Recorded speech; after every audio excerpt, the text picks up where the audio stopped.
Hai,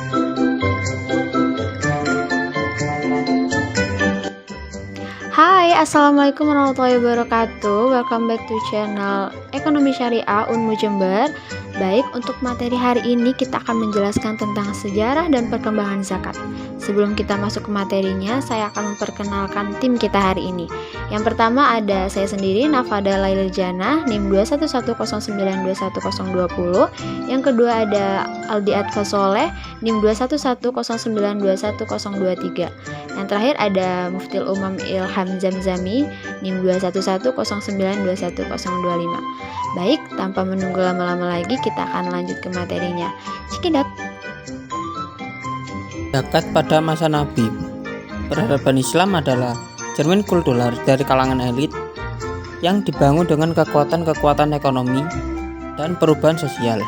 Peradaban Islam terbentuk berkat penaklukan bangsa Arab selama 8 tahun masa pertempuran.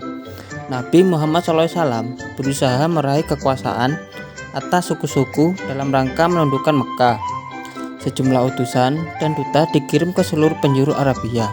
Sementara suku-suku bangkit untuk menyampaikan kesetiaan, membayar zakat dan pajak sebagai simbol keanggotaan dalam komunitas muslim dan simbol menerima Muhammad sebagai nabi dan utusan Allah SWT.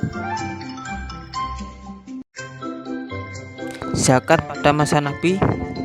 Pertama, periode Abu Bakar As-Siddiq.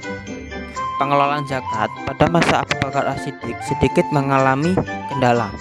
Pasalnya, beberapa umat muslim menolak membayar zakat. Mereka meyakini bahwa zakat adalah pendapatan personal Nabi SAW. Menurut golongan ingkar zakat ini, zakat tidak wajib ditunaikan pasca wafatnya Nabi SAW. Pemahaman yang salah ini hanya terbatas di kalangan suku-suku Arab Badui. Suku-suku Arab Badui ini menganggap pembayaran zakat sebagai hukuman atau beban yang merugikan. Kedua, periode Umar bin Khattab. Umar adalah salah satu sahabat Nabi. Ia menetapkan suatu hukum berdasarkan realitas sosial. Di antara ketetapan Umar adalah menghapus zakat bagi golongan mu'alaf, enggan mengungut sebagian usyir atau zakat tanaman karena merupakan ibadah pasti, mewajibkan horoj atau sewa tanah, menetapkan zakat kuda yang tidak pernah terjadi pada masa Nabi SAW. Tindakan Umar menghapus kewajiban zakat pada mu'alaf bukan berarti mengubah hukum agama dan menyampingkan ayat-ayat Al-Quran. Ia hanya mengubah fatwa sesuai dengan perubahan zaman yang jelas berbeda dari zaman Rasulullah SAW. Sementara itu, Umar tetap mengembangkan kewajiban zakat 2 kali lipat terhadap orang Nasrani Bani Talak. Hal ini disebut zakat mudha'afah. Ketiga, periode Utsman bin Affan.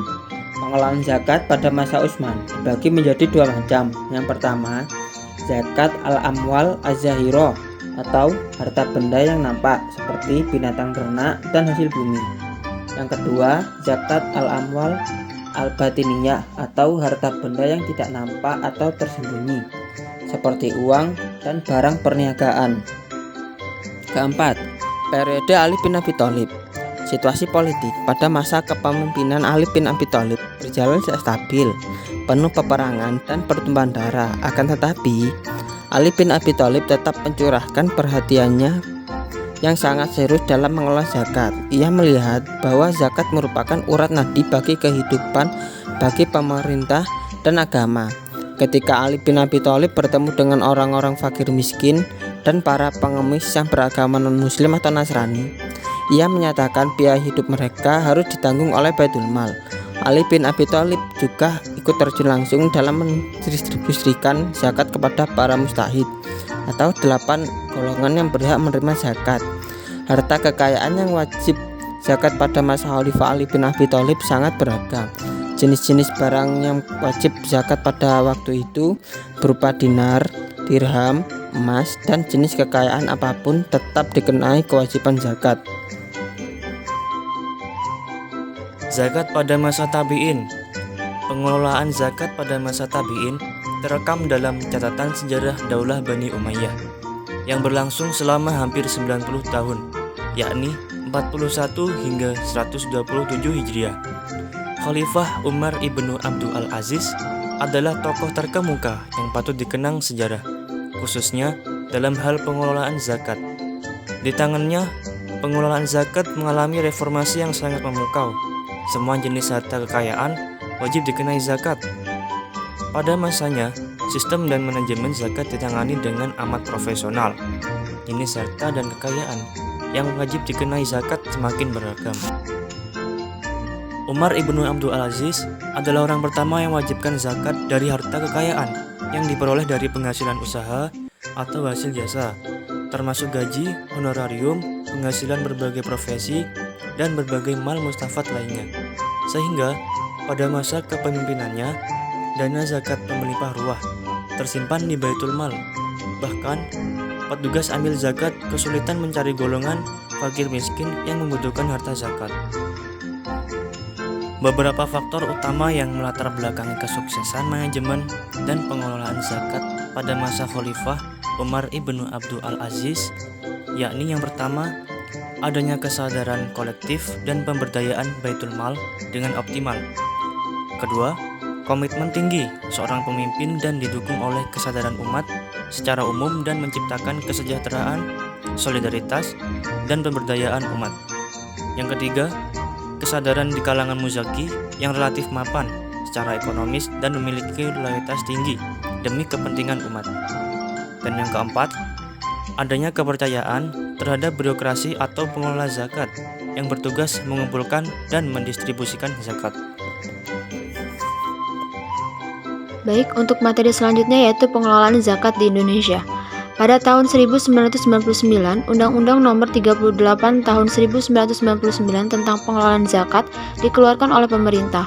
Pemerintah bersama Dewan Perwakilan Rakyat berusaha memajukan kesejahteraan sosial dan perekonomian bangsa dengan menerbitkan Undang-Undang Nomor 38 1999 tentang pengelolaan zakat.